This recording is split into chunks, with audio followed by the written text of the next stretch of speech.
Another dry day and a bit of a breezier one as well. Oh, yeah. And as we saw on French Island in the early morning hours, it creates a elevated fire danger and fire risk, which makes it tougher for firefighters to put out a blaze when things are breezy. Let's get all the details from Greg.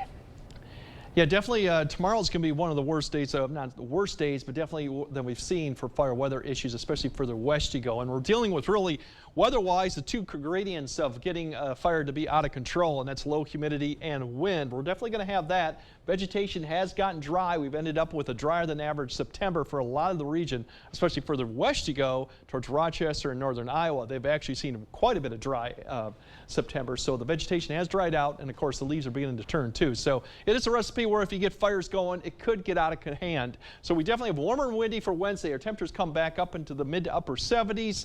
That creates an elevated fire danger, especially Wednesday afternoon when the humidity values drop all the way down, potentially into the lower 20s. Less wind, but still mild on Thursday. Not really much of a temperature difference between the two, maybe a degree or two cooler, but still very mild. There's a threat from from today. Tomorrow it's elevated. There's still some uncertainty really in regards to temperature and wind, but definitely that is the area to watch, just in the western areas and then stretching towards Rochester, where some of the parts of Minnesota are under a fire weather watch going into tomorrow for those reasons. So that's really what we got to deal with. Right now we got cloud cover coming overhead because that's the first part of the system that'll be coming diving southeastward. That's right in the Dakotas, but we're getting the cloud cover right now that'll last through the early about halfway through the night, and we'll start seeing that clear out. Then it'll get the system will get closer to us, and that's actually going to scoot right across to the north. So we'll deal with that. Then once we get past for Thursday, we're going to deal with another system coming for Thursday, and I've mentioned that one has a potential for more clouds going into Thursday night.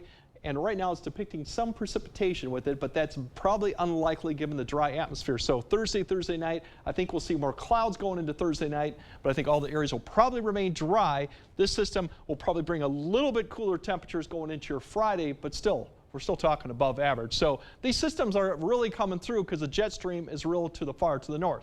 Now, speaking of the winds for tomorrow, we'll probably wake up 10 to 15. By noon, we'll probably be in that 15 to 20 mile per hour range. Higher gusts over the ridge lines and exposed areas, especially northeast Iowa. Then as we go in the afternoon, it'll still remain there. But by evening commute, we'll probably start seeing these come down, especially after sunset, more in that 10 to 15 range, and it'll start turning a little bit too. So it's a small window we're going to have, but in the afternoon hours, you combine that with relative humidities that are not going to start off that high, really. If you look at these 50%, we're going to keep going to the 30s by noon, and then in the afternoon, you're going to see some very dry air mixing these relative humidity to the 20%, potentially low 20s. So that's a really dry air mass in place. Combine that with winds.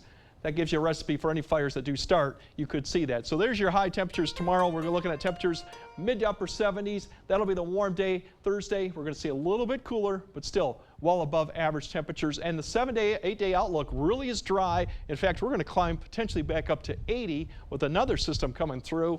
And as same as these other systems come through, mainly just breezy with some cloud cover coming through, and then we go back down. But overall, mild and dry and occasionally warm.